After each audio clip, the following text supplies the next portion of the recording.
Tonight on Eric A. Cinotti Unplugged, we are not chasing rumors. We're not going to amplify the internet, and we're not going to talk about fantasies. We're going to talk about Jeffrey Epstein.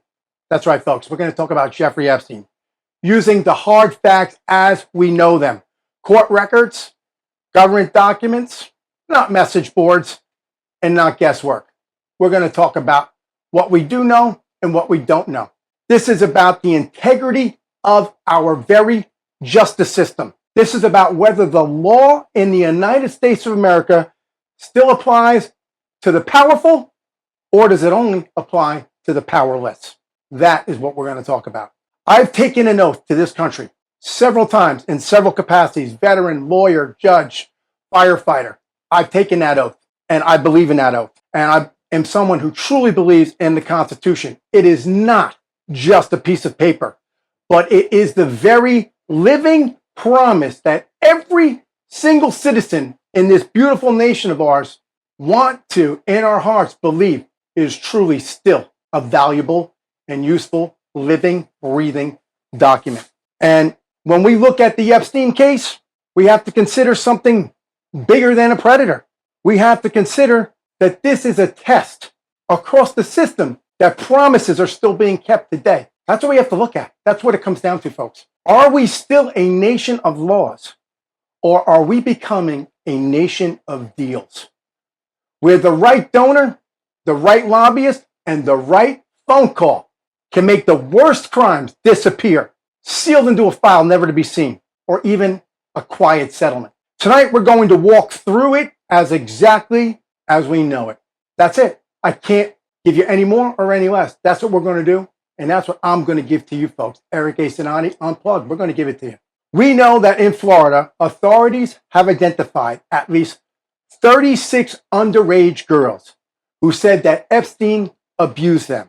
Some folks as young as 14. Okay? We know this.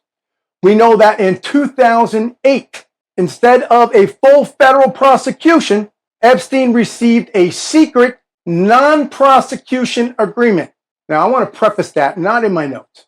A non-prosecution agreement. For those of you that understand, you make a deal with the district attorney or the prosecutor, whoever is bringing your case. This is a non-prosecutor agreement. So you have to ask, who made that agreement? Not in my notes. Keep that for ponder thoughts, okay? And he served about 13 months in a county facility. And believe it or not, he was let out for work release on multiple days, folks. Work release on multiple days. We also know that in 2019, federal prosecutors in New York charged him with sex trafficking of minors. Again, involving girls as young as 14. Common thread here, folks, common thread. And that weeks later, he was found dead while in federal custody. And it was officially ruled a suicide. Let that lament for a second. It was officially ruled a suicide. We know that his closest associate, and I get that first name, get me out here. What? Jazane Maxwell. Jazane. Okay, I never pronounced that correct. Jazane, thank you. Thank you, Rose. Jazane Maxwell has been convicted in federal court and sentenced to 20 years in prison for recruiting and grooming underage girls for him. That could be a whole other episode. Again, not in my notes. I was talking about it with Rose here. Keyboard Generation Z. Say hi to the folks. Hello. We were talking about this previously before air. I would definitely like to explore that. If you're interested and that's something you think we should explore, reach out to the show and let us know. Because I think victims sometimes become predators because there's no other choice than to not be a victim anymore. That's all I'm going to say on that. What say you on that? You have a thought on that? Do you agree? I mean, you're a female. Happens. Yeah. Wow. Make sure to hear you. I said I think it absolutely happens. I think there are many recorded. I mean, if you had, being abused or helping the abuser. I mean, it sounds terrible. It sounds terrible, but survival of the fittest, as Darwin would say, right? So we also know this, folks. More facts. The Department of Justice and the FBI, the Federal Bureau of Investigation, has amassed over 300 gigabytes of digital evidence and roughly 100,000 pages of Epstein-related files. Now, I'm not a computer person, so I don't really know. Is that a lot of gigabytes? That's a tremendous amount of gigabytes, right? That's probably, A federal judge described those 100,000 pages as thwarting 70-odd pages of grand jury transcripts that the government tried to unseal, calling that unsealing attempt a diversion. I don't understand all of that, but maybe we'll dig into that. We know that public opinion in this country is overwhelming. Overwhelming. This is not going away. This conversation isn't going away. It's overwhelming, showing that 90% of Americans want at least some of these files released. And more than 3/4 want all of them released, obviously protecting victims' names. Clearly, that's most important. Democrats, Republicans, independents, large majorities in all of these groups want this information out. But why is it not coming out? I have an opinion on that. I'm going to hold it. I may put that opinion on why that might be happening. I may do that in a minute. And we know that today, the fight in Washington is not over, folks. It's not over. We know that there's still a discussion whether Epstein was guilty. The fight is over, though. The government still knows. But what will they tell you? The government works for you. What are they going to tell you, the people? What do they intend to still hide? So tonight's episode is going to be called The Epstein Files. Facts, not fantasies. Let's get to it. You ready, Rose? It'll be a rough one, right? We'll do it. Number one, we're going to walk through a verified timeline. I'm going to be looking down every now and again because I did take copious notes on this. We're going to walk through a verified timeline, and we're going to talk about how the system handled this case and the victims. Number two, we're going to explain what the Epstein Files really are. The evidence trove, the 100,000 pages, and what has already been reviewed and released. Number three, we're going to look at the push in Congress to force the release of more files and to ask whether the latest promise of transparency, and we've had promises of transparency, that is why President Trump overwhelmingly won this election, and we have some outstanding people appointed to key positions in this government because they promised transparency, and I believe that they will. I believe that they will. I have faith in these officials. Some of you may not, but I do. I do. I believe that the righteous truth will find its way forward. I believe that. I truly do. But I believe that transparency is key, but we have to, and I'm going to inject Sinai's opinion, we have to think of national security. We have to think about the safety of our nation, the safety of the people, of you out there, folks, listening and watching, of me here in the studio, my technicians, my people, the safety of all of us has to be weighed against how important it is for this information to be released. I know it sounds tough. National security is a very tough subject. There are bad actors 24 hours a day, 7 days a week, looking to target every aspect of our American government, our infrastructure, the people, everything that we stand for. As much as transparency is so important in this, and I believe it, I truly do, I believe it must be weighed carefully to ensure that safety of our nation is still protected in that process. But there still should be genuine accountability, bottom line. So we're going to talk about the no made-up client list, no unverified names, no speculation that's not backed by record that we don't have available to us. Some facts you may not even have known, and you're going to get right from here, and it is what it is. Just the facts and the questions that every honest American truly is asking and they're seeking. We're going to try to give that to you. I'm Eric A. Cinotti, and this is Eric A. Cinotti Unplugged. We're going to roll right into segment one, the verified timeline. Let's start with what is documented. No theories, no guesses. Just what the paper trail actually shows, okay? Let's try to do it. In 2005, Palm Beach police opened an investigation into Jeffrey Epstein after the parents of a 14-year-old, again, 14, a 14-year-old girl reported that she had been sexually abused by their daughter inside his mansion, okay? So we're going all the way back, 2006. Detectives executed search warrants. Now, this is at the state level. Okay, we're talking about state. There is no federal involvement yet at this point. They executed search warrants, interviewed several witnesses, and found evidence that this was not just one-off incident, and that's key. They uncovered a pattern. Teenage girls being brought to Epstein's home for so-called massages turned out to become sexually abused. It's that simple. As much as we want to talk about it or not, we're not going to use code words here. We're not going to say SA, sexually assault. No, this is Eric A. Cinotti Unplugged. We're not a YouTube show. We are available on YouTube. We're going to use the real words, not filtered out, okay? Sexual offenses occurred. The FBI joined the case by late 2007, merging into 2008. I want to say, folks, really in 2007, okay? You heard it here. In 2007, the FBI entered into the case, maybe officially in 2008. In 2007, they were there. Federal investigators had identified 36 underage victims, as young as 14 again, who described very, very similar instances. Now, let me tell you, as somebody who has investigated these cases, who has done forensic interviewing in my lifetime, when we interview somebody that's been abused, there is a process in which you ask questions. There is a whole way in which it's done to ensure you're not injecting information, especially since it's a juvenile. These are children. So it's even more difficult. You have to worry about the wording in which you use and the manner in which you say it, even the environment in where you ask these questions. As a certified forensic interviewer right here, I'm telling you that I was not privy to being on the inside of these, but I understand how they work.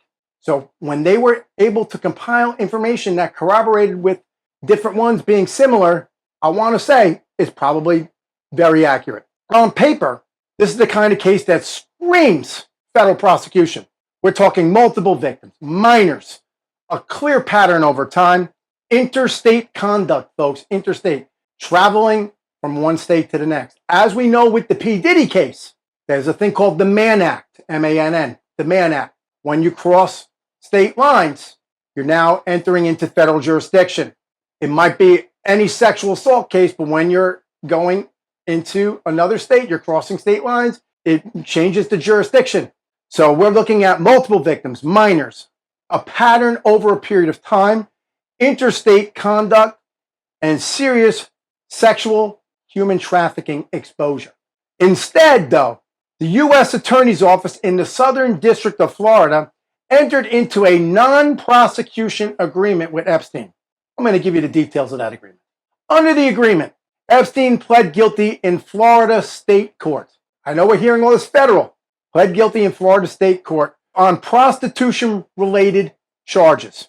In exchange, the federal government agreed not to prosecute him for a host, and I say a host with a very large H, a host of potential federal offenses, not potential, of federal offenses, and gave him immunity to certain unnamed potential co-conspirators within that very district. Yeah, we're taking a second to think here. We're lamenting together. Other co-conspirators, immunity. Enough, was that a short enough break there for that? A thought on that, Rose? Good, yeah. You got to say something, can't nod. Thank you. Okay, Epstein was sentenced to 18 months in state custody. Okay, 18 months in state custody. He served 13 months and spent much of that time in what otherwise, I don't even know what to call it, in an otherwise over generous experience in work release. Now, here's a man with ubers of money. What's he doing for work release? See, my thought of work release, especially when you're in a county facility at a state level charge, you're going to go get your regular 9-to-5 blue collar job to make some money, to make child support payments or whatever, those things. Here's a man with ubers and ubers of money on work release. Where was he going? Who supervised him while he was out on work release? Okay? Who supervised him? Unheard of. Allowed to leave the jail for hours each day to work from a home office. But again, what kind of work did Jeffrey Epstein actually do? Do you know? Not a clue. I didn't think so, right? He registered as a sex offender. He paid monetary settlements. But the scale of the federal case was never tested in court. Now, let me explain one thing here, because I find this to be very important. And I'm going to really aim this for a conversation with you, Rose. When they're saying they paid federal settlements, this is similar to many instances where you pay in court, you pay somebody, avoid going to court because it's very expensive. The process is drawn out. We don't really know all the details. A lot of times they are settled, they are private, non-disclosure agreements, but there were settlements. That's all we know. But it was not battle tested, as I would say. This was not battle tested. Now, P. Diddy stood up there in a federal court and it was battle tested. That's another case we should cover, because he should not be sitting in Manhattan federal detention right now. He should not be, but that's for another day. I'm not saying I like what he did, but there are a lot of legal things that are very questionable here. But years later, after investigative journalists and survivors brought this back to national attention, the Justice Department's internal watchdog reviewed that very non-prosecution agreement. And here's a good one. The Office of Professional Responsibility, basically like the OIG, the Office of Inspector General, or for those of you who watch like a Law and Order show, Internal Affairs. This is the oversight body in-house that looks and says, whoa, what are we doing here? What are the optics on that? How does that look to the world? And who really benefited? This group of people that are supposed to be nonpartisan, that are supposed to not have any vested interest in any of the individuals involved, and they just report the truth, nothing but the facts, kind of like we do here on Unplugged. They criticized the way that victims were treated, including the failures to properly inform them, and highlighted how their rights were destroyed under federal law, and they were not honored during this process. Fast forward now, 2019. The U.S. Attorney's Office in the Southern District of New York filed a new federal indictment against Epstein, sex trafficking and conspiracy to sex traffic minors. Okay, that was in 2019. The indictment alleged that from 2002 now we're going back, 2002 to 2005, Epstein ran a scheme that recruited underage girls to his homes in both New York and Florida. Okay? 2 homes. And now you also, what did we say before? The interstate comes into play too, right? New York to Florida. Okay? Keep this in mind, folks. All right? Girls as young as 14 years old. 14 years old were alleged to be lured there with cash and told to give massages. And then they were subject to some of the most heinous sexual abuse. Epstein was arrested. He was held without bail. Okay? He was placed in the Metropolitan Correctional Center in Manhattan. On August 10th of 2019, he was found dead in his jail cell. Manhattan, okay. Found dead in his jail cell. The official ruling, suicide by hanging. Now, for those of you who have not been in any of these facilities, now I have personally been to Manhattan. I've been there, okay? So I'm not saying about his cell or anything like that. I have nothing to do with this case. But I have seen this place. I've been there, talked to people. This is not an easy thing to happen, okay? There's a lot of things going on there. There's a lot of cameras. There's a lot of people watching, okay? So yeah, speculation runs wild, and it can really be seen how that's possible. In the years since, the Justice Department and the FBI have conducted internal reviews of the circumstances of his death. Those reviews have reaffirmed a conclusion of suicide and have said that they have found no evidence of a murder plot inside that facility. Rose, I see you shaking your head. Say something. Go for it. I find that very hard to believe, personally. Tell me why. Because you're not a lawyer. You're a regular, everyday person. Tell me. I don't want to put you on the spot. He's a highly important individual for the federal crimes. Right.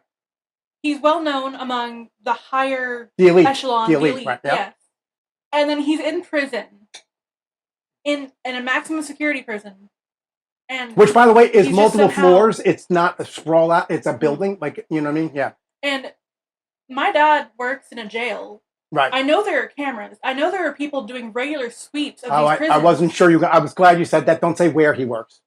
Of course not. Right. Okay. But give us that perspective. But somehow he manages to kill himself by hanging. Right. Hanging takes some time. Yeah, because here's an interesting thing. People have, that there's 13 knots in a noose, 13 wraps to make an appropriate noose. I think I know that. Okay, so I'm an Abraham Lincoln buff, right? So that was the first woman was put to death there in Washington Navy Yard. So when they make a noose, when they hang you, they put it's wrapped 13 times to make the knot tight, and they put it to the side. You know why? Because the weight of your body snaps your neck, and that's what you die from. But he's in a jail cell where there's nothing high enough to do that. So this is not hanging yourself; it's strangulation, which takes time. The tying the knot, the time it takes to strangle, right, and then the time it takes for him to actually be dead and not be able to be brought back. Here's no time during that whole time. And I've got another piece for you. Anyone's looking at the cameras. And at any time, what's the first thing any human being does when they're about to die? They don't want to die. You automatically fight or flight, right? You fight. You make noise. You're struggle. You're going. Even if you're doing it to yourself. Yes. So thank you. You made an excellent point. Thank you. So meanwhile, federal prosecutors went forward against Miss Maxwell, his longtime associate. So in December of 2021, a federal jury convicted Maxwell on multiple counts, including sexual trafficking of a minor. Again, we could cover that on another show, the details.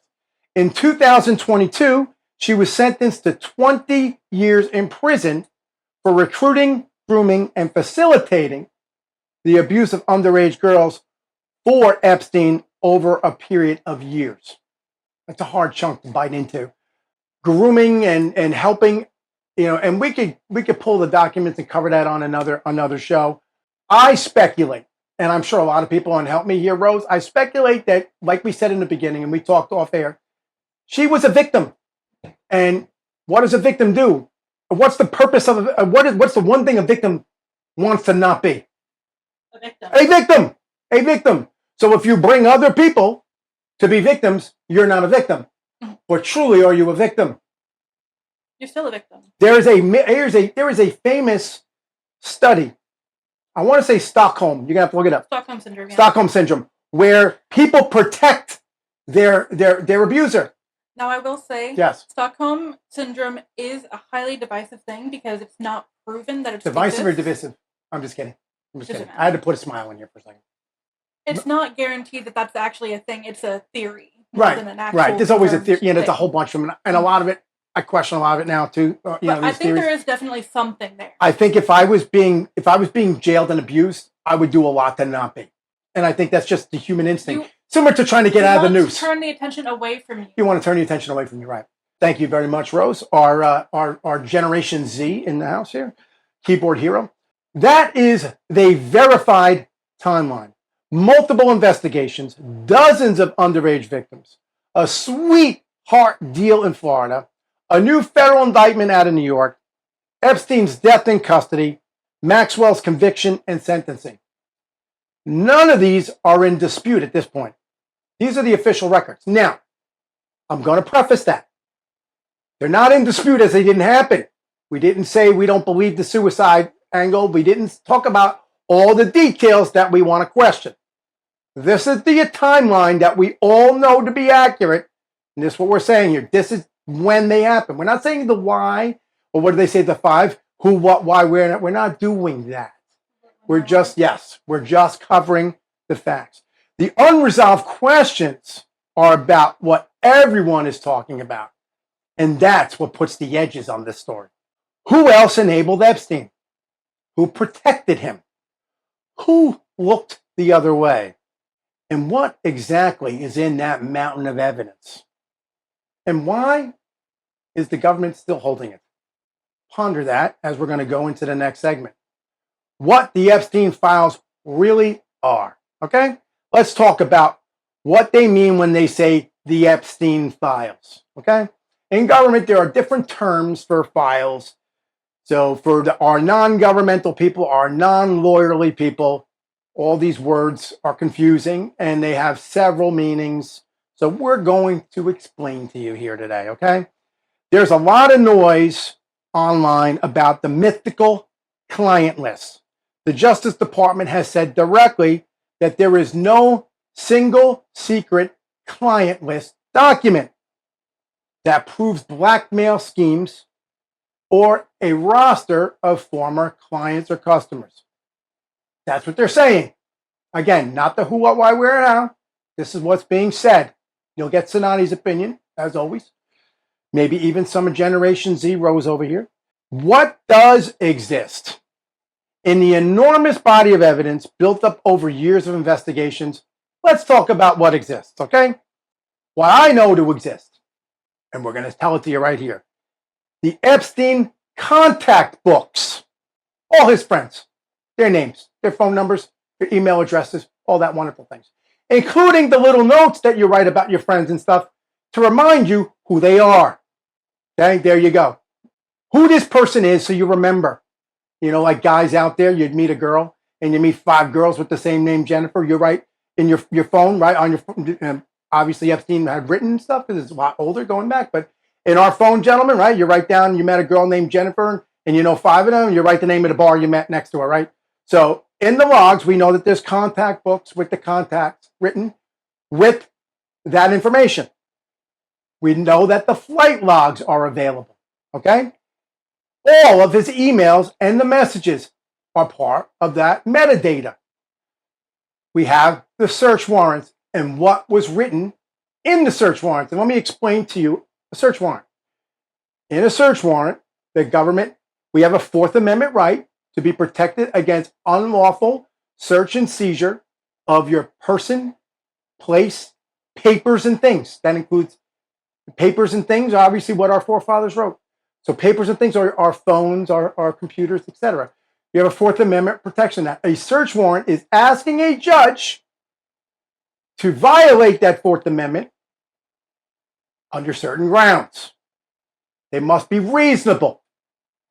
They must have specificity, meaning in that search warrant, it must specify where you're going to look and what it is you intend to find in that location. It's not a broad stroke of the pen, okay? Don't watch so much TV. This is how it is.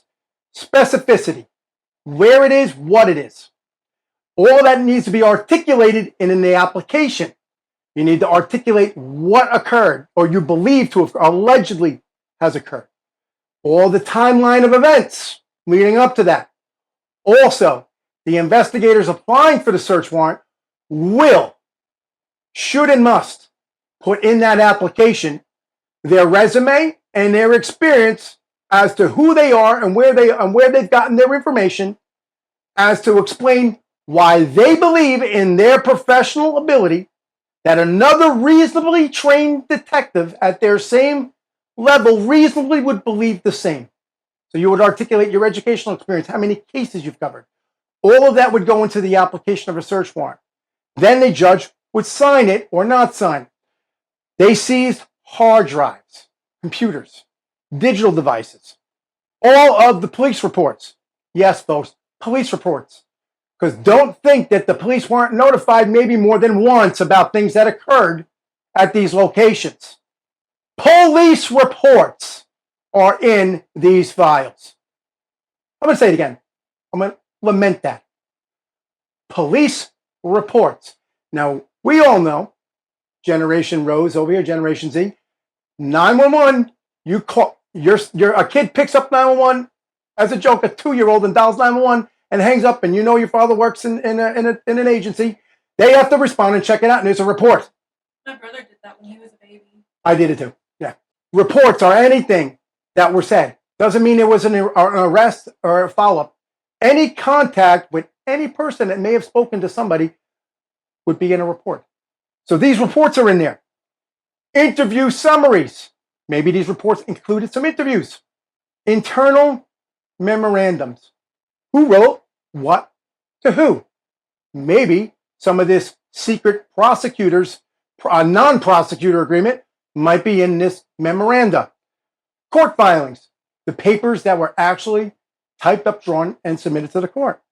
That would include documents from civil litigation, as well as from Miss Maxwell's case.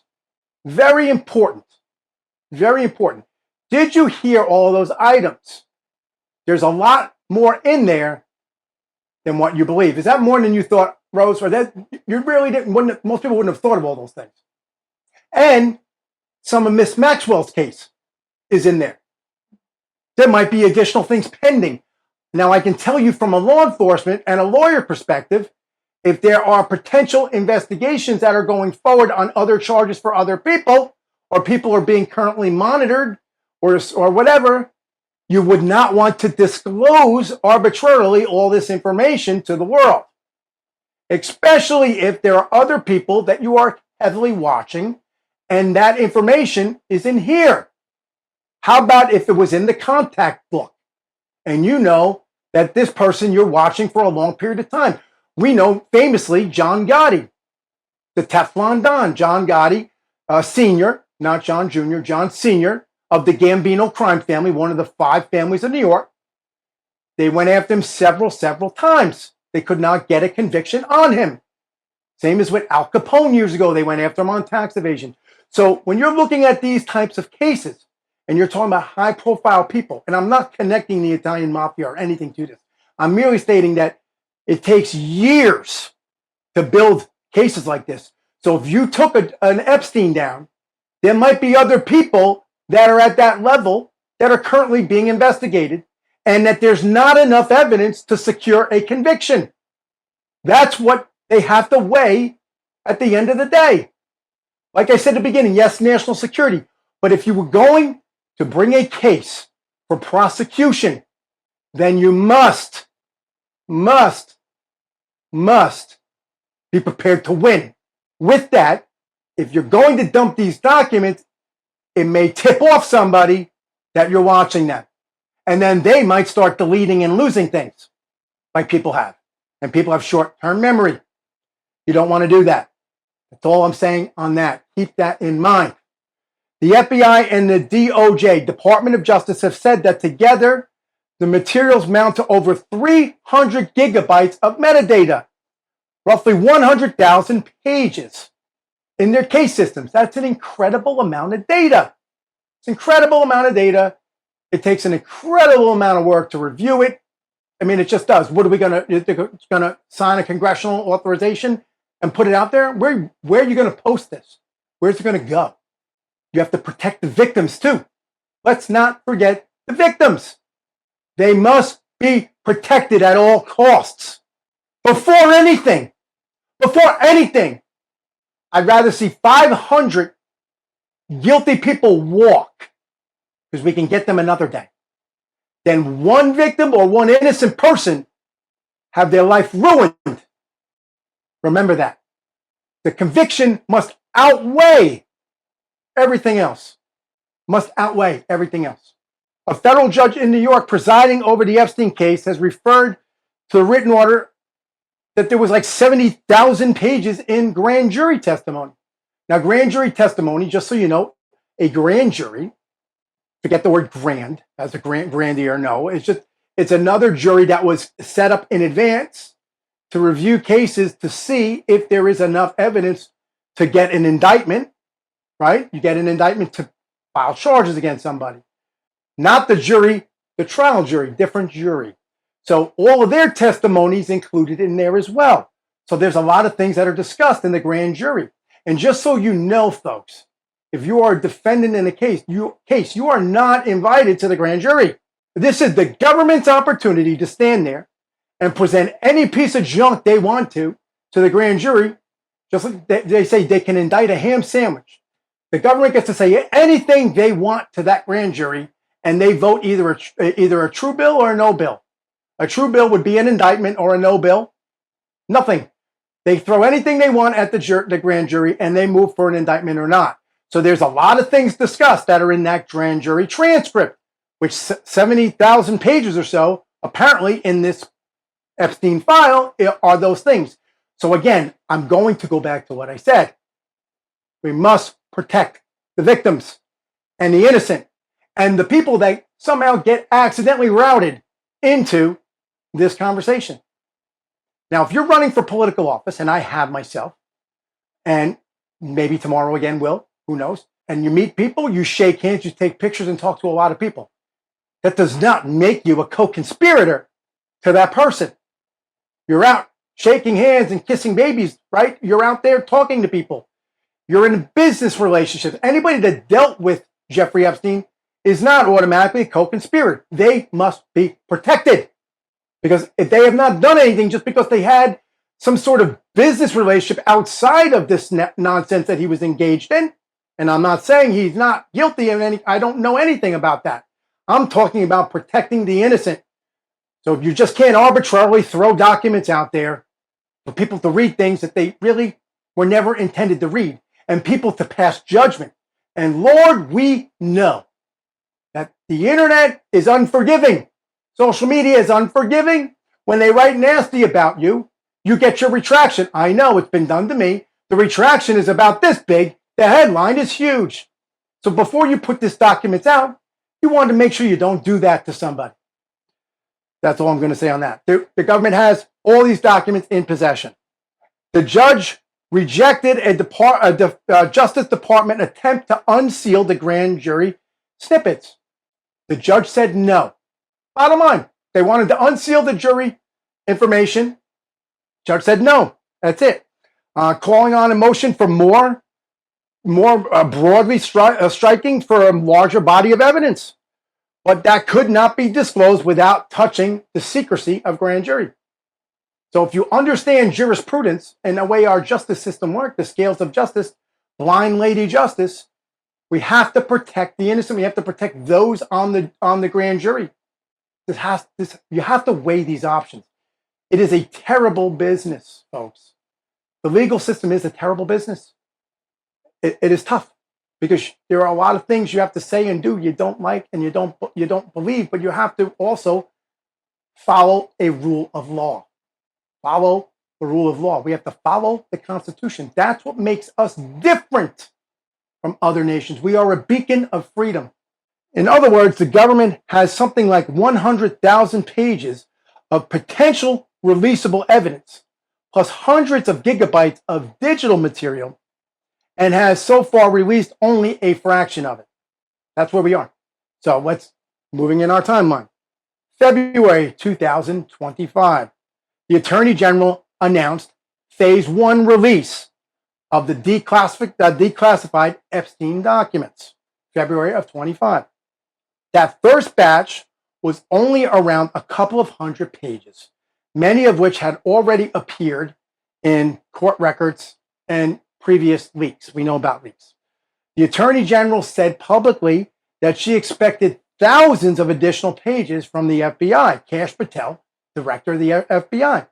And she had expected additional pages that had not been turned over as of yet. And she ordered the Bureau to locate and deliver them. When we say the Bureau, the FBI, she ordered Kash Patel, the director of the FBI, and Deputy Director Dan Bongino, both great men. Dan Bongino has an excellent, outstanding career of public service. One of the most upstanding, honorable people that could possibly be in that position. I have utmost faith, trust in him. So sometimes we have to slow it down a little bit. She asked them to deliver that. Separately, the House Oversight Committee has already released more than 33,000 pages of Epstein-related records obtained from the Department of Justice. Let me explain that. Congressional oversight, Congress, had documents already that they had privy access to that was from the Department of Justice. They've released that. Whether the Department of Justice has released it themselves is a whole other story. These documents were put out by the Congressional Oversight. These records included. Matter of fact, we're going to take a short station break. Don't go anywhere. Eric A. Cinotti Unplugged. At the Rembrandt Law Firm, we understand the importance of your constitutional rights. We truly care that we must get a client their desired result. If your freedom is compromised in any way, you call us. We do immigration, state and federal criminal defense, personal injury, bankruptcy, DWIs, family law, real estate law. We want you to be confident in our ability to represent you. Attorney Shield has your back. At the end of this episode, you'll have a description and location to go. You put in promo code ERIC. We will get you 20% off of your membership to Legal Shield, which will guarantee you legal representation within 15 to 30 seconds of pushing the button on your phone for any encounter with law enforcement or the government, unlimited per month. You can do a month plan, a yearly plan, or a family plan. That's amazing. It is. And it really works. Check them out on YouTube. You'll see some videos of interactions where the situation changed between law enforcement and one of our members. So, Attorney Shield. Folks, welcome back. So, a announcement from our sponsor, Eric A. Cinotti Unplugged. You're driving in your car. You're coming back from, I don't know, maybe you're out to dinner, and you're coming back. No, you didn't drink or anything. You're just driving back normal. Those red lights pop on your red and blues. Boy, you get nervous. But guess what? If you had Attorney Shield, you have nothing to worry about, because a click of the button within 15 to 30 seconds, you will have a live licensed attorney on your phone for a live video conversation with you and that law enforcement officer. Attorney Shield. Code word Cinotti, get 20% off. Attorney Shield. So as we were, right before we went out, we were talking about that the Congressional Oversight Committee released documents that they had privy access to from the Department of Justice. Those records included transcripts and records from the original 2005 Palm Beach County investigation. 2005, the original, let's reverse this in our head, the one where he went to the county lockup and got to go out on these great work release plans. They have the information from that original case in 2005, Palm Beach, Florida. They have the flight logs. They have additional internal emails. And they also have, ready folks, they have the victims' interviews with the names redacted. They have the interviews with the victims, some as young as 14, with the names redacted. What do we say here? Protect the victims. The names have been redacted. They have that information. So when we say the Epstein Files, what are we really talking about? A massive multi-year, multi-evidence trove spread across several federal agencies, much of which is still withheld from the public, and a small portion released and redacted form for the United States Congress. There it is. Congress. Write your congressperson. Not a single magic document. Not a Hollywood-style hit list, client list, but a big, real mountain of evidence. And a big, real mountain of pain and suffering on paper, on video. Let's get to the most important part here, folks. People's lives. These are children, young girls, young boys maybe, all kinds of young people whose lives will never be the same again, but for what occurred. And that's in these documents. This has changed people's lives. They're going to suffer for years to come. So when you're saying dump these lists, they have to be sanitized and properly vetted to ensure that we don't ruin these lives anymore. That these people, we talk about on this show, post-traumatic stress from soldiers, etc. These victims have post-traumatic stress. We, the government, we, the people, owe it to them to protect them. They were failed once already. They were failed once already by a government not acting on true crimes, by a government not exercising the weight of its authority, wasting its time on useless investigations, targeting people who are political power, targeting people who are political enemies, going after what looks great in the newspaper, but not what truly matters. We cannot victimize these victims again. They can't be victimized again. I believe in transparency. I do. I believe all of these documents should be out. But we must ensure that no information of any potential victim, and that would mean not just names, but identifiable information, scars, marks, where they met this person, anything that can connect the victim to Mr. Epstein or Miss Maxwell.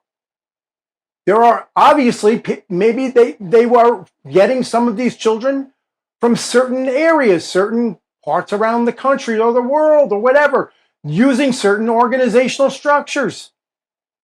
Just because you don't put a victim's name out doesn't mean that the other information might not point directly to something that they're involved in, maybe a local theater group, a local club, somebody that would connect to them. And therefore, we then victimize them again. Right, Rose? Say what you're going to say. Identifying information. Yes. You don't have to give a name to give the identity of the person. We could figure it out, right? You could figure out information. And in a day where you can take a photograph and put it up onto Google, and it could 75% tell you the location of where that person is. Do we want to arbitrarily dump documents that are 25 years old that maybe somebody could put into ChatGPT or an AI and reconstruct who the victim is? And then we do know the scrupulous media will start ringing at doorbells and trying to interview these people. And all of it, yeah, jump in, Rose. There's even, with identifying information, they don't have the name, but they have this information. They could come upon the wrong person and ruin a completely innocent life. Right. And some of these towns that they may have come from are very small. There might be only a certain amount of people, and you could confuse the wrong person. Thank you. And you're a young girl. How terrible would that be? I don't know what I would do if that happened. Do you have any friends that have been sexually abused? I definitely do. So how would you think they would feel if their name was put out?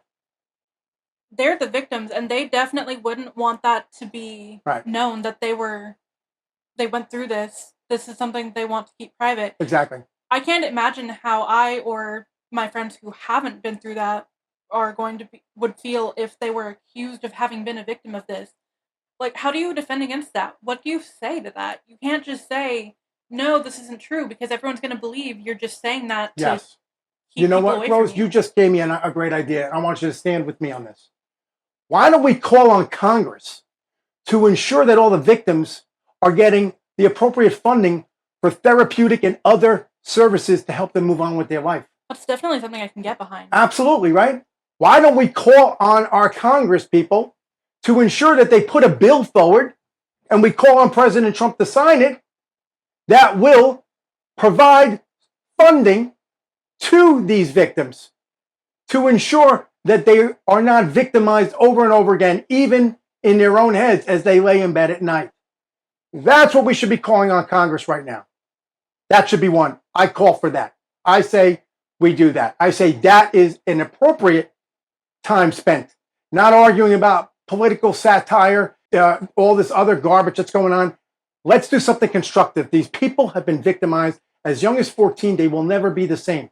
Let's ensure that this great country of ours, where the streets are paved in gold and we are the beacon of freedom, let's provide these innocent victims whose innocence was ripped out. Let's provide them with a path of righteousness and a path of success. I call on you, U.S. Congress. There is no client list that we know out there that's listed like that. But we do know that this case was handled behind closed doors in a lot of ways. And you can tell by my back and forth on this episode, there are things that definitely need to be behind closed doors, and there are things that need to be wide open. But when they're wide open, we need to make sure that it has specificity, relevance, and it's been sanitized for the protection of the innocent. We have to protect our system of rules. We have to protect it, folks. That's what separates us from the other nations. That's why people are climbing over fences, hiding in trunks of cars. People recently were hiding in the landing gear of airlines to come to this great nation of ours because we have such beautiful things here. So we have to protect that. And by doing that, sometimes it takes a little bit more time before we put out information to ensure we protect everything. Segment 3, the Epstein Files transparency fight. Now we're going to move on to where we stand today, okay?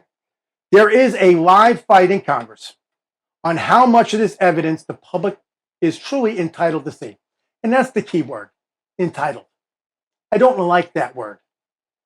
That's not my choice of words because there's not an entitlement process here. Our government, for the people, of the people, by the people. Abraham Lincoln, love them to death. A government comprised of, for, and by the people. So there is no entitlement. We are the government. These are our documents. They're ours.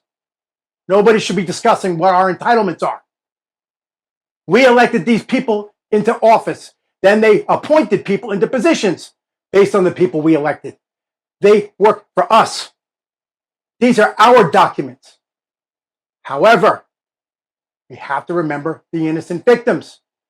So we have to trust in the ballot system. We have to trust in our Declaration of Independence and our U.S. Constitution. We have to entrust in that. We have to entrust that all those that raise their right hand, I do solemnly swear to support and defend the Constitution of the United States against all enemies, foreign and domestic. All of that wonderful stuff that I love to have done several times. You have to hope and pray that the system works, that that oath means something. To me, it truly means something. And I know that many of these people, it does. Of course, we question many, but there are some very, very good elected people and very good appointed people. Give them the chance to do what they need to do.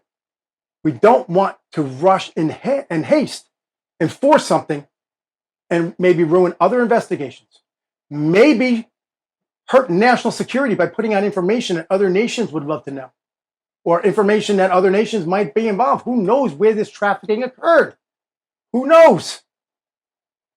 Yes, transparency is key, but transparency with responsibility. Responsibility. A responsibility to the people, a responsibility to the Constitution, and a responsibility to ourselves to count on the people that we've elected. If you don't like them, run against them. Don't vote for them. Run for office yourself. Go to a political office and say, I want to run. There's plenty of people. We need people to run. If you don't believe in what they're doing. I'm not standing up for all of them. I'm not at all. I'm just merely helping us understand what we are. We are a democratic republic, folks. We are a democratic republic.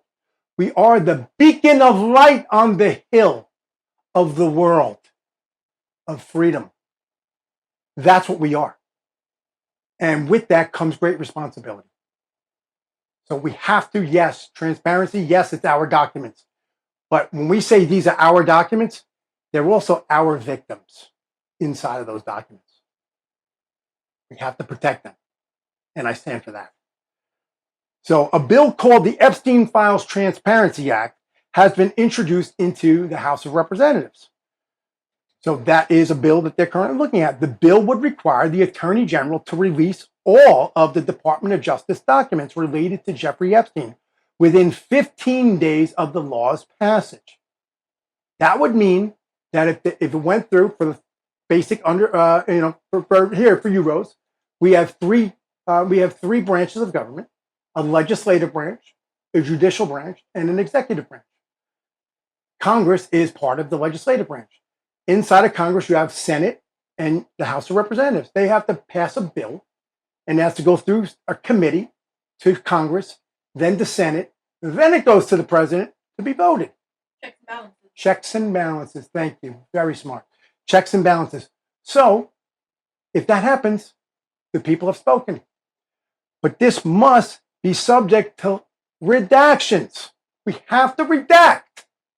We have to redact the victims' names and any potential identifiable information, any potential identifiable targets of other investigations that might be concurrently running, any potential things that could threaten national security. Or how about this?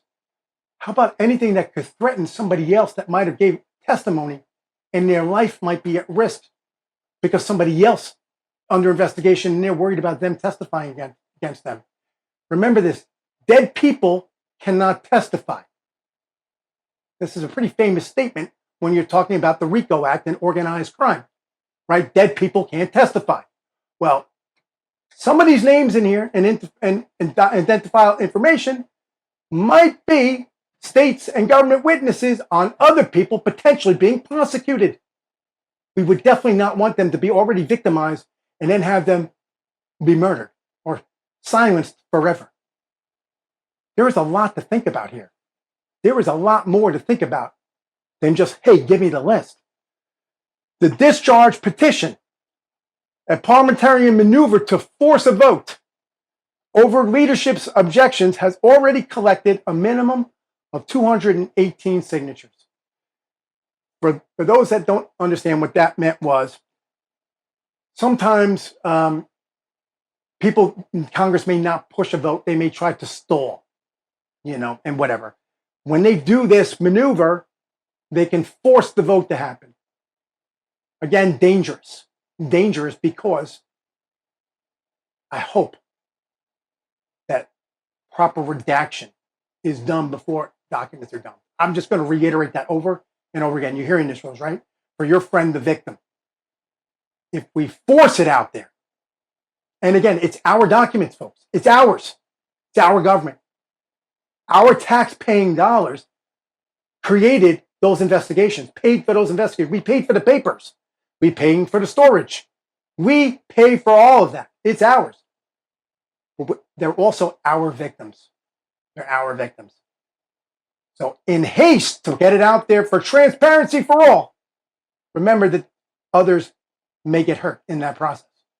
And as much as I know it's our documents and we need it out there, just hope that there was enough time spent to ensure that there is no identifiable information and no other targets who are under investigation. We wouldn't want somebody else who might be, let's say, the handler of somebody bigger from another country, right? There are implications of other countries involved. Let's get real. There's questions about Mossad, okay? There's questions at Mossad. Israel's information served their version of the CIA. There's questions about that. We all have that question. I do too. Here it is. But if that is the case, even more so, to act with responsibility, to ensure what we put out does not get others hurt, killed, or hurt our national security. We've all heard these rumors online. We all hear it. We all know what's being said. But we also have to think the bigger picture. These are people's lives. This is our nation. And just as we were saying, when someone's about to die, they try to fight to stop the not die. Why we question the whole Epstein suicide in the first place. If there are other bad actors out there, if there truly is a Mossad connection, as some are saying, if there truly is, what would those do to protect themselves from having that information exposed? That's what you have to ask. And when you ask that question, then you have to wonder all of the chips and people in between that might be silenced to stop that from happening. I for sure don't want to be on that vote to say, release the documents unless I knew with 100% clarity that there was absolutely beyond any reasonable possibility of any information going out. Because one person re-victimized or killed or whatever is one too many. We already have way too many. So with this 218 signatures. That means that the majority of the House, Democrats and Republicans combined, have formally demanded that the Epstein Files Transparency Act go to the floor for a vote. This is historic when you get into the realm of politics. We have Republicans and Democrats, MAGA people on either side, coming together. This is a powerful, powerful thing. That's how much this means to people. And I'm not here on my soapbox proclaiming what we should or shouldn't do. I just want us to remain calm. Take a breath and say, yes, we are going to do the right thing. But the right thing doesn't always happen in a split second. Many bad people have to walk to ensure one victim isn't reviolated. Because if you're a bad actor, you're not going to stop being a bad actor. We're going to get you another day. But that victim never wanted to be a victim. And we don't need to make it happen again. But at the same time, public polling shows that about 90% of Americans want at least some of these files released, with the victims protected. I 100% concur. On the record right here, Generation Z Rose, I agree. We need to get some of these documents out. We need to dispel some of these things that are being said, that maybe they are true or not true. Some of it has to come out, but it has to be done responsibly. There has to be some kind of balance. Checks and balances. Why not? Thank you. Why not? Well, we were calling on Congress before. Why not appoint a commission like we did for the 9/11 commission, or when Kennedy was killed, the commission? Let's appoint a commission of citizens who are not involved, have no political motive, to oversee this process, to ensure the protection of the innocent, to ensure national security protections. Instead of just shoving a vote down Congress and forcing the president to sign it, maybe put together an exploratory committee and commission of people who have no gained interest in this other than transparency, of the people, by the people, and for the people.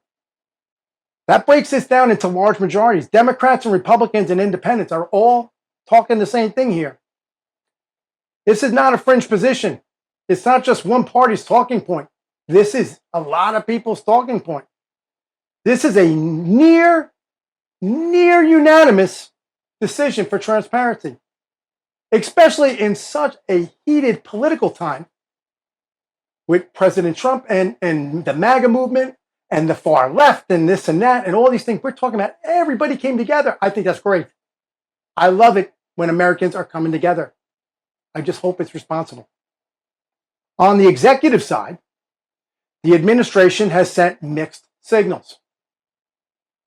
So we said the three branches of government. The executive side, we are now talking about POTUS, the President of the United States, all of his people. On the other hand, the Attorney General and the FBI Director have talked about this transparency and have overseen a partial phase of this release and have discussed turning over additional documents to Congress. They have. What documents? I don't know. Guess we'd have to ask them. Maybe it's time for a press conference. Maybe it's time for a press conference, and maybe it's time with all these new press people in the White House. Maybe it's time for people to ask questions and have real answers. Maybe that's that time. I don't know. But on the other hand, the Justice Department's attempt to unseal the grand jury transcripts has been rejected 3 times by federal judges. And the judges have criticized these motions. I'm not going to name judges' names, but they have made statements criticizing them. Why? You have to ask yourself that. If you're one of those jurists, how do you feel at night? Do you have a granddaughter? I don't know. Tough call. Is there a distraction? Is there something bigger going on here? Is there something really more meaningful within this trove of files? I speculate yes. I speculate, yes, there's something bigger here. There's something here. Maybe it's not the time for us to know what that bigger is. I know that when I take my oath, and the several times that I have, I believe in it. I have a Constitution copy all over here, and Rose will tell you they're everywhere. I believe in it. I believe, I mentioned Dan Bongino is one of the most stand-up, brightest, most loyal, most upstanding. I mean, they don't get better than Dan Bongino. They really don't. They really, truly don't. Shout out to you. They really don't. So if he's not saying anything, then I want to believe when he raised his right hand, and I know when he raised his right hand, he meant what he said. Because I know I mean when I say it. Maybe the time is coming, but the time is not right now. Maybe there truly is something else. The layer below the layer. Overlaying all of this is a political dimension that's just creating more garbage, creating more conversation that doesn't need to be had. Statements from the president supporting the full release, followed by decisions inside the Department of Justice, have tried to downplay these expectations, insisting that there is no client list. Let's get real. Okay, there's no client list. What did we say in the first beginning of this episode? His contact list is in there. That means email, names, phone numbers, addresses, and like we made a funny joke, right, Rose? How maybe you met somebody. I've all met several people with the same first name. You've made a lot of people. You know, you mark it. I know in the political game, I learned this a long time ago. In political running for office, you're going to see a lot of names and faces. You got to remember something signifying about that person in case you see them again. Because you want to be, oh, hey, Joe, how are you? Like you're the best friend. You want to make sure you remember them. So, yes, there's no client list. That's the word. Play on words, folks. Play on words. We have his contact list. Contact, client, whatever. There's a list. We know that exists. However you want to characterize it. You may have members of Congress on both sides of the aisle pushing to force this issue. And you know what? They were elected to do that. Some people bloviate, word of the day, bloviate knowing that it's never going to happen. They get elected into a district and swear they're going to legalize marijuana, right? I've been talking about it for years. Oh, vote for me. I'm going to lower your taxes. I'm going to legalize it, knowing damn well they'll never get through committee, let alone a full congressional vote, let alone a Senate and a presidential signature. But they can campaign on. They bloviate. That's what these people do. That's what you're paid to do. They're working for their constituents, the people in their districts that put them into office. So you have to say, what's really going on? On the other hand, there are many people quietly saying, slow it down. I don't want to name names, but there are people saying, whoa, slow it down. Some of these people, I believe them and say, maybe it's time to slow it down for a minute. We're not saying hide, shred. We're not talking about shredding documents. Some of these people are privy to information that you will never believe is even existent, available out there. I mean, help me out here, Rose. There are things that if you look back, if you told Abraham Lincoln that we would be on the moon 100 years later, he would laugh at you. And there we were, Kennedy, 100 years later, on the moon. So there are things out there, trust me, from the intelligence world, okay? I know a little something about this, guys. Not everything is always as it seems. Not everything is always as it seems. And some things are better left not known until the appropriate time. Because again, like I said before, there are larger things going on. National security, other investigations, other targets, other things happening that may outweigh our entitlement, again, that word entitlement, for full disclosure. We still don't actually know who killed Kennedy. Let's get real. People are still questioning if Booth was the one lived after killing Lincoln. There are still conspiracies on that. Why are we thinking this is going to be any different? People are now questioning 9/11 again. People are talking about Crooks, the guy that attempted to kill President Trump. There's a whole bunch of stuff with Charlie Kirk. There's a lot out there. There's a lot out there. And that could be a whole other episode. And trust me, we're going to do some conversation about Charlie Kirk. We're going to get there because this is unplugged. But here we are on this one. So people are trying to quietly slow this down to try to keep these files sensitive, inside, classified, and for law enforcement channels only. And probably for very good reason. Yes, folks, there are bad actors. There always are. But they get found out eventually. You can't outweigh the bad actors. I mean, the bad actors are not going to outweigh the good people. There are too many damn Bonginos out there. There are too many damn Bonginos. There are too many Cash Patels. He might have made some mistakes, but he's a legitimate, honest guy. Give these people a chance. Pam Bondi did an amazing job in Florida. I know everybody wants to dump on these people, and I'm not defending them. I'm just saying there are law enforcement and classified channels for a reason. They are privy to know things that you, I, and everybody else are not. You have millions of Americans looking at all this and just asking, is there something super explosive in these files? Maybe there is. Maybe there is. I suspect there is. But what I'm pretty sure is not is what some people are speculating. I will say it here. I find it highly, highly unlikely that President Trump was engaged in any nefarious activity. I just don't believe it. Call me whatever you want to say. You watch my shows, you listen to me. I don't talk about either president. I didn't talk about President Biden either in a negative way. I'm not going to do it here either. I'm not going to stand up for one when they don't deserve, but I don't want to believe that. I don't see it. What say you? Do you have a thought on that? Generation Z? No, shaking your head. I know. I didn't want to call you out on that. But you know what? I find it hard to believe. I find it hard to believe. But if it is, then it's going to come out. He's one person. They can't shut every piece of paper down. These papers are going to come out at some point. We have to let it come out in its due process. Or due process. What would a reasonable person do with that information? They wouldn't just throw it all over the place and just put it out on the internet. It needs to be put out in a proper way. I again call for a commission of people that are not involved, are objective, to be part of the oversight. That's it. Have them come in, read. It's called being read in, read them in, give them a temporary clearance for this particular stuff, and do it. We did it for 9/11. We did it for JFK assassination. We've done it for plenty of other things. Do we need Congress to be in a tug of war? I don't really know. I don't really know. It's beyond my thoughts here. I get a lot of people said, "Here, Rose, you'll go with this one." I mean, a lot of people have called me over the years, Captain America.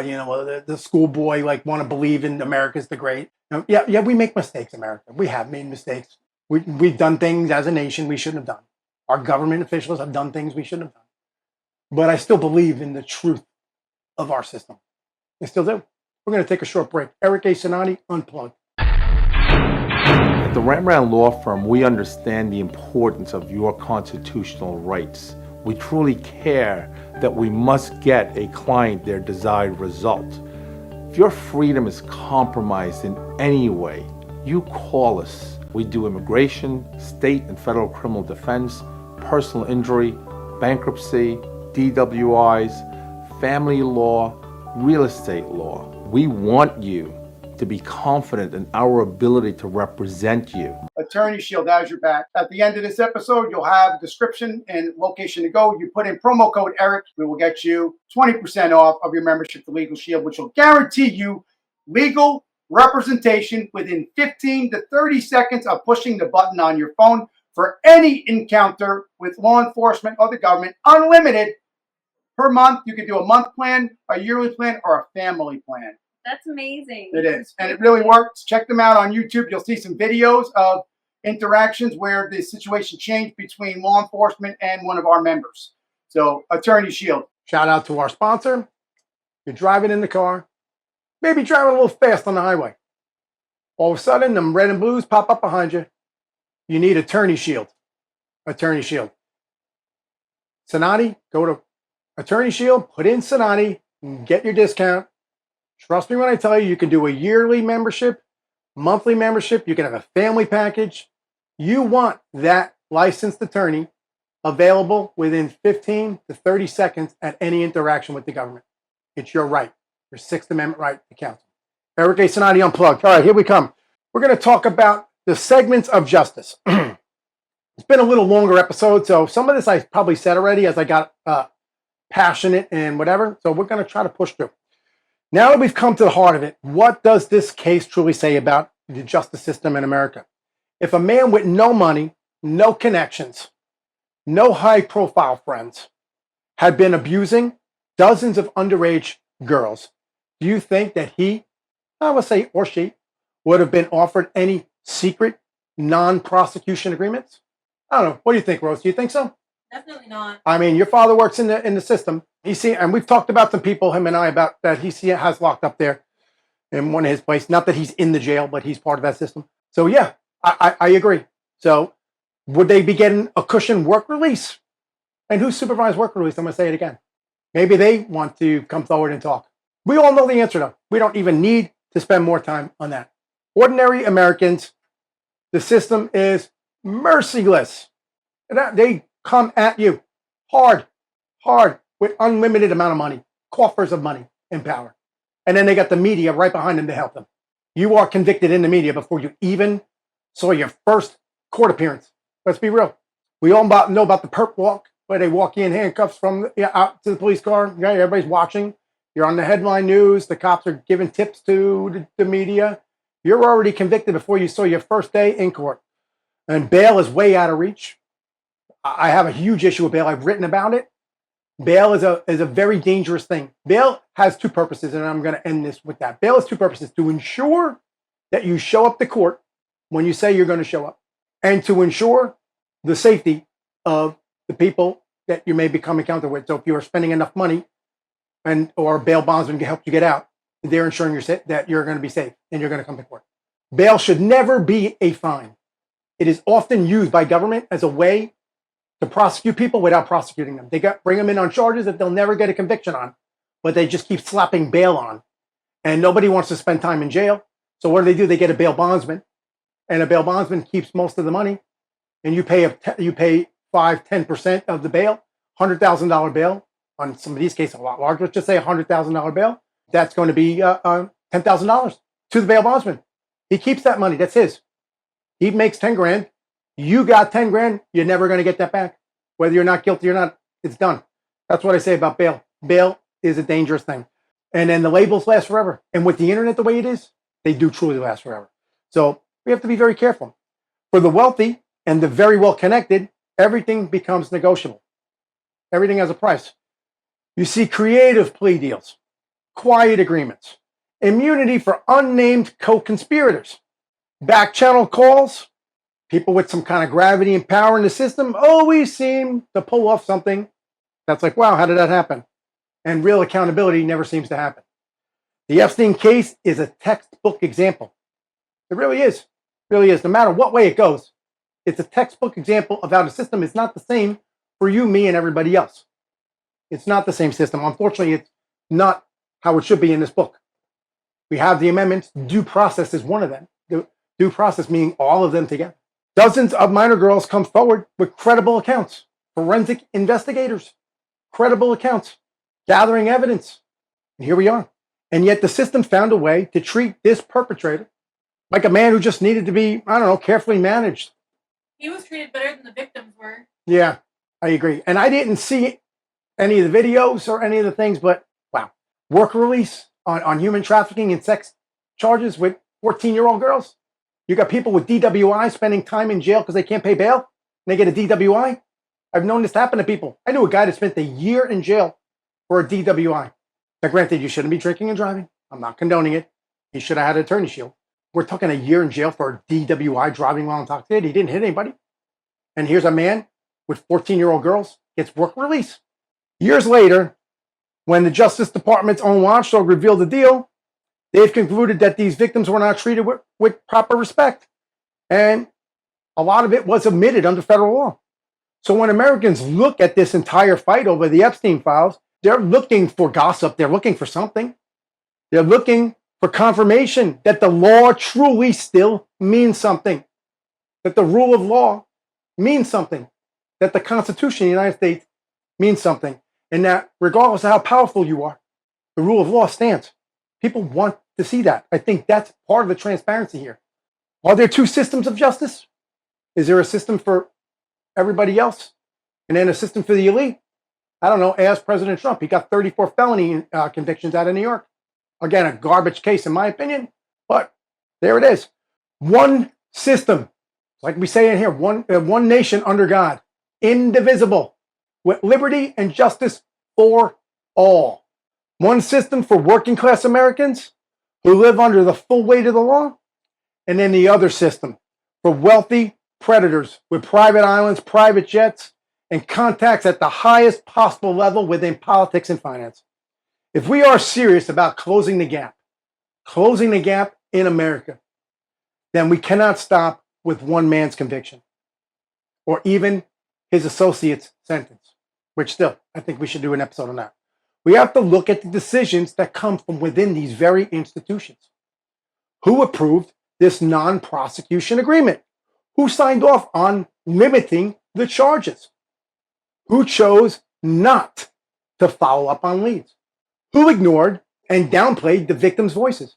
Again, I go back to what I said in segment 1. What is in the files, Rose? What was one thing in the files I said? Big word, big thing. Police reports. Follow the trail. Follow the trail. Movie Wolf of Wall Street. FBI agent said how he went after Jordan Belfort. Shout out to Jordan if you're listening. He said, follow the numbers. That's what he did. Follow the trail. Your answers might be in that very first package of documents, police reports. I don't know. I'm just saying. What does real accountability look like? That's what we're going to move into our next segment. What is real accountability? Victims, privacy, responsibility versus transparency. In the middle of all this, we cannot forget the people who are harmed the most. I've said it over and over again.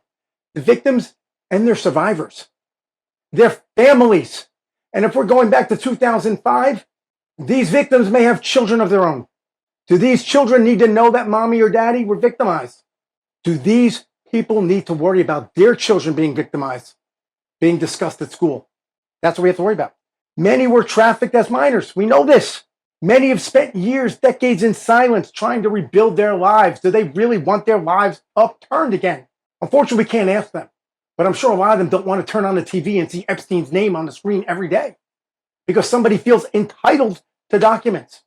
Again, see, I'm like reversal here, right? Now you say I'm against it, right?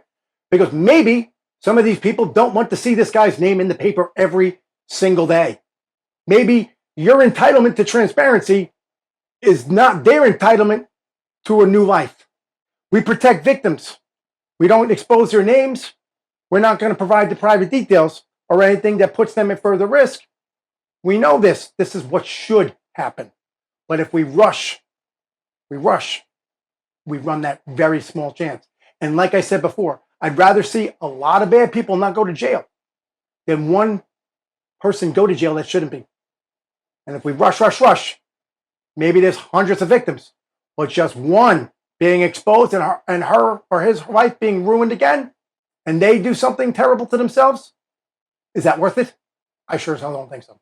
That's why responsible transparency means ensuring the redacting of the names and all identifying information for these victims be completely off the table. That's why I, again, am calling on Congress. I'm calling on all of the Department of Justice, Kash Patel, Dan Bongino. Go to them and say, let's put together a commission of people who can be vetted and checked, right? We're not saying put anybody, but nobody with an interest on these cases to be the one to safeguard. We need a safeguard. We have to have a safeguard before we just document dump. We just can't release everything. Internal memos, all these decisions, maybe those can go out. Interagency memos, whoever signed these deals had to write a memo or an email to somebody. We know about Hillary Clinton, her 33,000 emails, right? We know about that. There's a lot of emails out there. There's a lot of emails out there. Somebody emailed somebody and said, hey, this is what we're going to do.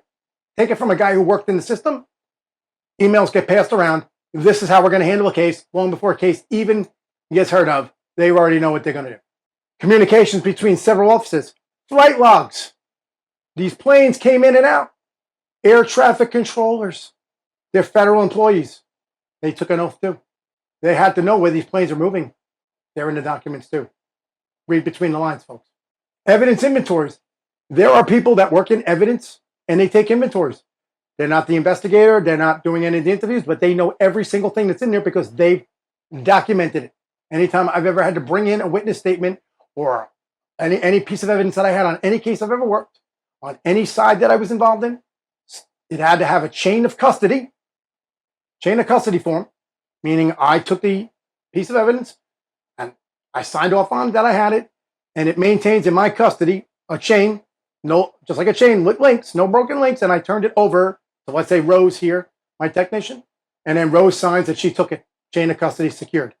Rose was not involved in obtaining the evidence. She didn't do the interview or whatever, but her name's on there because she was part of the chain of custody.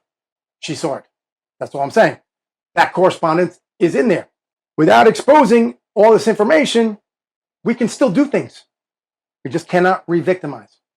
The poll numbers I mentioned earlier tell you what Americans truly think, but I don't think the poll is really saying what it really means. What I think it means is 90% of people want this transparency, not so much because they want the gory details of what happened, not even because they like a good gossip story, because they want to know, does the rule of law, does the Constitution still mean something in 2025 in the United States? Is there one set of rules for them and one for us? That's what they want to know. Is it time to put this to bed? 3/4 want full release with appropriate redactions. I mean, it's a bloodthirsty mob looking for a tabloid entertainment interview. That's what we can't let happen. Don't get caught up and tied up in this stuff. I think second time I've ever talked about Epstein on any of my shows, right? It's not a gossip. This is a very serious episode. These are lives. If it was me, I would not want to turn on the TV and see this guy's name every day. I just felt like we had to cover it. Bloodthirsty mob. Let's leave it alone. These are people. It's time for the country to say we've had enough. Let's seal the doors, seal the documents, and seal accountability. And I don't mean seal all the records. I'm saying seal the deal. Seal the deal. Like our forefathers penned the document, as it's saying, the John Hancock signature. Seal the deal. President Trump, Dan Bongino, Deputy Director Kash Patel, seal the deal. Congress, seal the deal. We all know that there's a lot going on and you have bigger duties and a lot of things to worry about. And we have a lot of wolves on the street angry for a piece of meat with blood. I respect that you guys have managed to maintain not putting out any victim information. Just make sure that we can finally put this to bed and move on. So what should we demand as citizens in a constitutional democratic republic? First, I'm going to say it. Congress pass responsible measure for transparency. Simple as that. Transparency. And I'm going to add to that, wasn't in my notes, but we said it before. Congress should pass, if you're so up to pass legislation, let's have Congress put together a discrepancy fund, a victims compensation fund for these people, and have it go through a care managed agency so then it could be distributed anonymously to ensure services to the victims. That we should do. That is a positive appropriation of public dollars that I will stand behind. I also will stand behind them putting together a commission to oversee this to ensure that nobody is getting too intimately involved. Wrong choice of word, intimately. Too personally involved. Having a reason for that, a reason for not disclosing. And this commission or body of people to ensure that every name is redacted and protected. The maximum amount of relevance to these documents probably all of it is not that relevant, but there probably are some major things in there that are connected to a lot of other things that maybe they don't want to talk about. Again, I'm calling on Congress to put together a commission to oversee and help with this process to ensure the safety. Let's make it clearly defined with no exceptions, no side deals. Make a rule, how it's going to be done, apply it that way, and do it. Have one person oversee it, and one group of people oversee and do it. Second, make sure that all the redactions are explained in writing. If you're redacting, obviously victims' names, obviously that's very clear. And it's called PII, Personal Identifiable Information, PII. That should automatically be redacted. But let's not get redaction happy. We all know how the intelligence community works. You put out a document and the whole thing is black and it's 3 words, and the, and but, and one first name, and everything else is blacked out. There must be some accountability to that. Again, there is a person that oversees that. I do know that, like the FOIA, Freedom of Information Act, there's an advisory committee that oversees these things. Committees, there's always a committee in government, an advisory board. I've served on many of these, so they exist. Let's put that out there. Let's make sure that the redaction for this has a committee to ensure that they're not just arbitrarily redacting anything to protect certain people. One condition I would say protect certain people, Rose. I'm going to say it. You can look at me when we do it. One condition I say we don't put it out. Whoever somebody might be, might damage the United States credibility amongst the world. That's all I'm going to say. Whoever that individual you out there might think it is, if that person or persons engaged in behavior, they should pay the highest possible penalty. Trust me, I tell you, I believe that. But I also believe that putting that information out, if they are high and mighty and people of certain influence and positions, we cannot destroy the very fabric of our nation across the world. That's the only reason I think certain things maybe need to be redacted. But that does not mean punishment withheld. Third, that internal decision making around the 2008 agreement must be looked at. Who made this non-prosecution agreement in 2008? Now, I told you before that the FBI got involved in 2007. They're going to tell you 2008, but they got involved in 2007. And in 2008, this non-prosecution agreement was made. Who made that agreement? Who authored it? Who signed it? Maybe the persons who signed it, wrote it, authored it, may not even be alive today. But there's an email trail, and just like Rose, we were saying before, chain of custody. Somebody signed chain of custody, they know who that is. That would be transparency. We don't need to know why or everything, but maybe some of the parameters of that deal. Fourth, stop selling false narratives. Stop. It is not good for the victims. It is not good for you, me, the justice system, for the world, for people who are currently being victimized. This is not helping them. They want to believe that the government's going to actually save them at some point. Let's not water that down. Stop with the narratives. Stop being bloodthirsty animals waiting for a piece of garbage dirt to write a story. Don't post it online if you don't know the truth. Don't open your mouth. These are people's lives. Have some respect. Have some respect. What happened? What happened? Have some respect. No inventory documents. No imaginary lists. No accusations that aren't grounded. Real evidence. Real evidence. That's what we need. And you know what? No conspiracy theories. I know we love a good click, right, Rose? Clickbait, right? No, it's not about clickbait. When you're going to report the news, if you're coming to Eric A. Cinotti Unplugged or you're coming to the Hostile Zone, I'm going to tell you it like it is. It's not a clickbait. Okay? Here it is. Let's not do that. We don't need to hurt people for a click. And if you're one of these companies that are making money off of an influencer on these, shame on you. Shame on you, and the IRS ought to audit you. Ought to audit you for paying people to put out false information for clicks so you can sell whatever brand crap it is you're trying to sell. Shame on you. Let's have legitimate conversations about legitimate things that happen that are verifiable. And let's have a conversation about how we're going to move forward and fix it.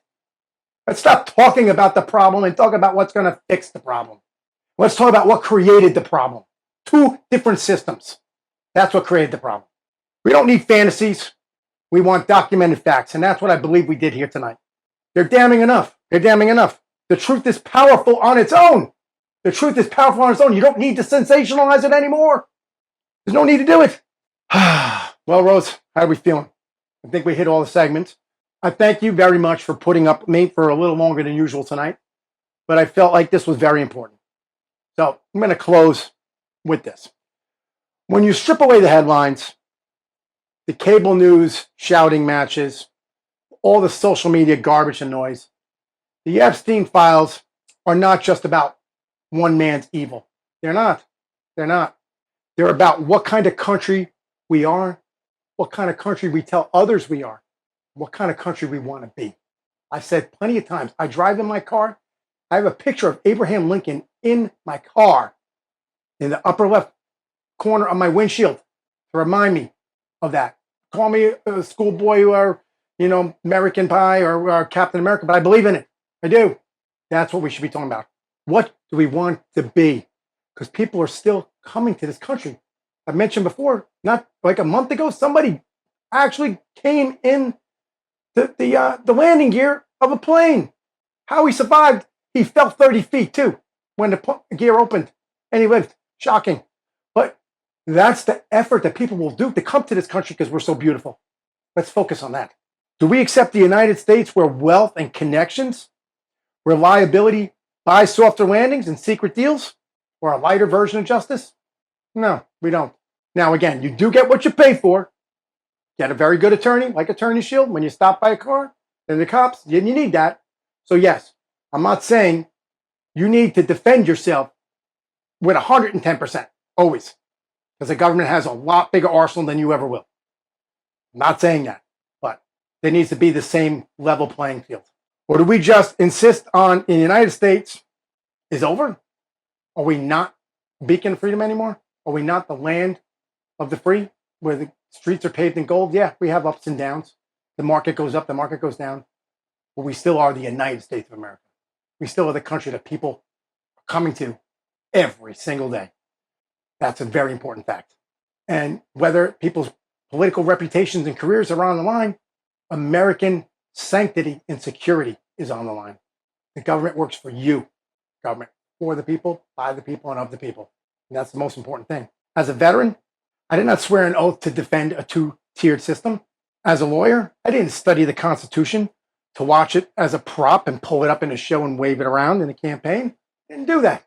And as an American citizen, as a father, I refuse to accept the idea that our children must grow up in a country where predators with enough money can buy their way out of truth. It's not what I believe. Not what I believe. The strengths of this republic have never been in pretending that we're not perfect. I said it before, right, Rose? I said it before. We have made mistakes. But from all mistakes, we learn. I've made mistakes. Read about them online. A lot of them not true. Some are. Realize what you did and say, I won't do that again. Or that was a poor choice. No one ever said we're perfect. Jesus was perfect. Oh, wow, I said that on the show too. That'll screen us out, right?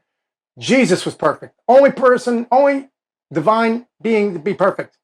No one else is. We were born to be imperfect. That's what makes us individuals. That's what makes us human beings. The strength of our republic is the willingness to confront our failures and accept them. And you know what? No matter how uncomfortable they are, we have to accept them. Racism. It happens. Terrible. We had some terrible things. Slavery. Abraham Lincoln fought for it. We don't hide it. It happened. By acknowledging, maybe it doesn't happen again. So let's not allow another Jeffrey Epstein to happen by acknowledging this one, but doing it properly. Making sure that the same laws govern everybody equally. The Epstein case is a stress test of the willingness of the American people. And if we allow this story to be redacted into just plain old gossip, into clickbait for somebody to make money, or a partisan weapon to win an election, aimed at whatever side wants to take control, then we've already lost. We failed that test. It's over. Instead, we insist on facts over fantasies. You want a fantasy? Go on Netflix. Go on, watch a show. Documents over rumors. Let's see the documents. Real accountability. Real accountability. Every single elected and sworn person over this case should be held accountable for whatever it is that they did or did not do. And if they bent the rules for one man that preyed on children, then the Lord better pray over them, because America's coming for you. America's coming for you. And for that, I take a step back and say, what country are we supposed to be? This is not a left-wing question. It's not a right-wing question. There's no Republican. There's no Democrat here. This is American. The American question. Does truth still matter enough for us to demand it, even when it's inconvenient?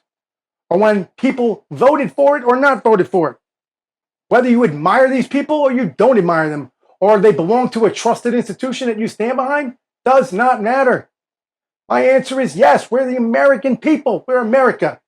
We are the mightiest nation in the world, the greatest nation in the world, and we should be setting a higher example. And as long as there's a microphone and a TV camera in front of me, I will ask those questions using the law, the record, and the facts, not fear and not propaganda. Not going to do it. I'm Eric A. Cinotti, and this has been Eric A. Cinotti Unplugged. No handlers, no filters, just honest fight for America. God bless America. Thank you for tuning in.